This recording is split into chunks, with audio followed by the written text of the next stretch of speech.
What's it coma yadi? Obia kase coma yadi. Akwa yetimi na hosa customers ma near yatu near.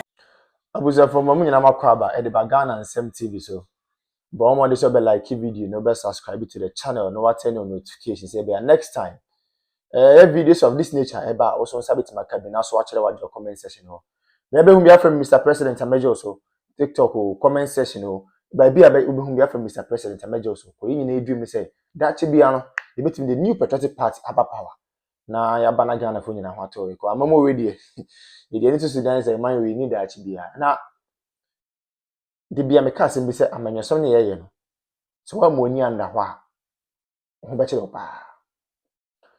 The moment I be hold the public office, and they say, who say you own it a responsibility. I mean, a sole responsibility to serve the ordinary Ghanaian. But I think, say, I do retirement. If you say a public office no more hold it, as a result of that, it is their sole responsibility to impact and improve lives of people. They have forgotten about that. Abushamin chankra, mommy enko. The enko video bimra. In the video, we are going to take our time and digest the issues out of the perspective of the ordinary girl, not the perspective of Mr. President. Women commerce is here. What's it coma yadi? Obia kase coma yadi. Akwa yetimi na hosa customers ma near yatu near sasala. Obia si coma yadi. Beble na person beka no kwa because entos say me tontos. Kiti back of 5 cedis. So what is the essence of a forecast and MMI for Ablameton to 5 cities? If the finance minister, I say, one on becha to say, who nipa simesi, and I want to say, Munya market, and other movie behind your back. No money, the phone, Casano, maybe I back. Mommy share market in the Maye. No mommy reduce near Masu Kakra and Maye. Then call for meto dear Maye. Because I yedin, Yakwangwa. Na wafuka aba ubetena sisa na yenhwe wanim na wokofie akwala bedidi osu bedidi ubebu nsuo hwe light bill nti yenhwe mai na reduce kakra mai na nkrofo wofie nbeto ade mai ye meka kense wo mo na ye mobo pa adwadifo ye mobo ni ma no ukọ sokoto uba ya nto ubabo na osema ha masa ate ni ma so na de na mo de mo ayere so enso wonte hwe so because you are me 5 so say yasin atum who go to 65 what to abanya 5 cedi ma cause bibia aboa ye de ye ho chiri ye nti ye sre nada wo who go to ade na ade be chim say atum ye na so ne da be na yetum on de o say atum nti ye so ye ba ne so ye atum ye fita no pa ye ba ye nto ade 50 Ghana mpo ma ye mpacho ni amane de enko so Shenkoso na sana yetonu asa na yetonu ebia price no omu sana price no kono emba for sana etini sa na fe de say ye be kan budget na ebia nyama cost ye be ye de yenim de be ye enti ye pa cho be kan budget a emra de na cha so mu chichi nyama so mai na ye nya ye hu di so ti ase enti cha de Shenkoso wo krom say see ha de enuoma ne se ne enuoma e kono esi enuoma e kosoro.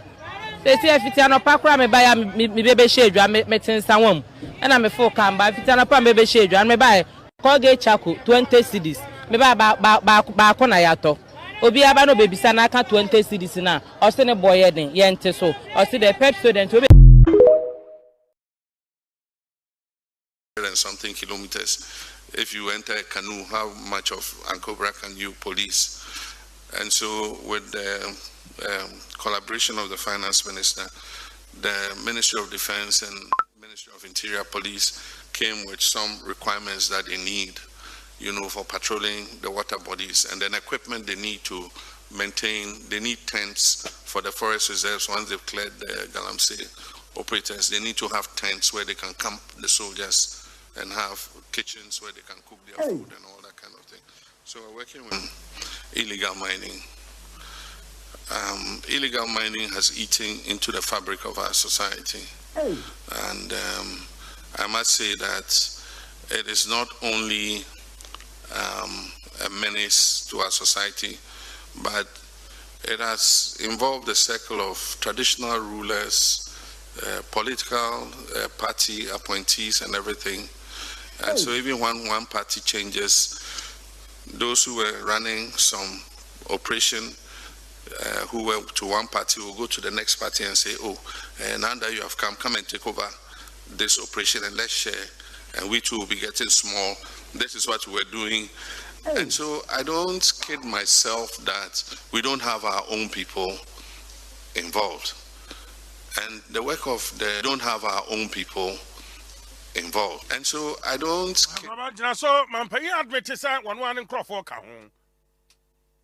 that is why Wama, the Attorney General, so Kata Koma Yoku. Sanko for me, Nakosi saying. Now, where crowd Yameti Yano, and they are making Kayano, and young time I won't to me, yes, you were Jai, and then crowd time will be Amanaqua assassin, so Aquasa assassin, 20 years. Nanipano say assassin, so Quasay. The Canada. Edemano unya Kamila Al Hassan ayi teacher ni yo se hwan ya woni akora bi de ba yi o de ne betina ho sopa na wo DJ ke unim se atintenhu ta woto na uhwiri treasure unim se atintenhu eta woto na uhwiri treasure onzo obi anka bi ma o DJ ke onzo obi anka bi ma sa na wiase ne tie so obi asamba fa we ya futuo obi asamba susuka na wunnim de da wanim obi asamba susuka na me me srema wo se ebi mu be defend no wo be defend DJ K sasai enim guase we ya wagu ne ho DJ K nya ni pa asem wo ka no okromu a me se me DJ K no minim de ntia me se me kasa wakama asem me wakama asem ya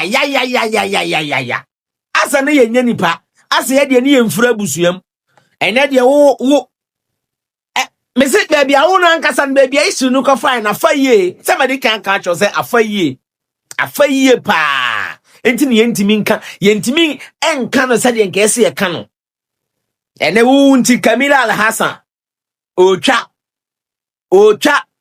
krom ha chese DJ K na wo ni nyansa se ne hwan wo krom ha so obi ya na ade na wonti ase a memfa ne se nipa ne sabi onim de wo ye unim nyanza se ne hwan wo krom a on say so tam yesi wo platform ne so a ya na memfiu utam me a me nua ba political babies esi wo platform ne so a on say ya na yemfiu ya na ho ye yesre ya na video ni ye hwe ni say ya ene de ho na ho hye wo no ene wo na ho hye wo no me se Kamila Al Hassan ba bi owo bia ne kra ene ne kra ni beba ne ho so ne kra ni beje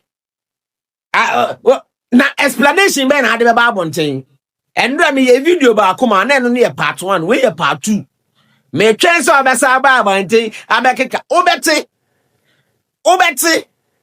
aden na mumu bi munya nipa munsusu ha DJ K misise wa we awe nsem a o ka fa me ho DJ K and then na o hye ho no next time ufu akokwa a obefre no alolo ewiase na hokwa ene ewiase no ensa emmeka wono yenkoka no ano a emmeka wono yenkoka no Kamila Al Hassan video ba wo si obia wo ho kwan se video ba abonti on be kirechiro ma adwene ene wo so de aba ye be kirechirem ye de pen ni paper beto ho na okra se won sa anya good unsa anya good wo de be man ko foforo won ma assembly won ma sanitation bio anya wa sa sanitation for disika yakwaji loan na breast sanitation for won fa nya hwe na wo ba obeje fi sanitation for na wo je ye no anya wa sako hwe no sako shi ta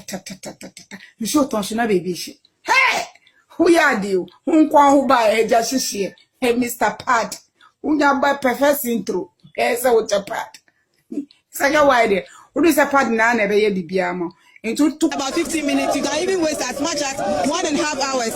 So we are just pleading. They should just come to our aid. Make it a little more trouble so that it will be. I'm a teacher and I'm still here. My learners are in school waiting for the teacher and the teacher is still here. So we are just pleading. They should just come and fix it for us. We beg them. How long have you been waiting?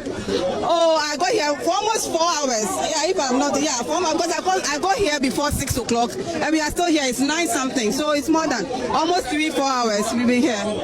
And so these are the more residents who are gathered here, sharing their flight here. I understand your frustration, but let me engage some of the organizers of this particular demonstration. Now we understand you've blocked the road for close to 3 hours. She says she's a teacher. She's not able to go to school. So how long are you going to continue this? More than 4 hours. More than 4 hours. Ojene da no. Si mu de bia ye ka ho asem. Oman we just yenim oman ni issue ayewo. Ko ye hwe ne ma papa na adan kwaku for Dr. Laji Mahmood Bawumia ye de ma oman we ya. Any 2024 elections eko, e no ma Dr. Bawumia e den e de kire Ghana for say ba we na me ya mamo na.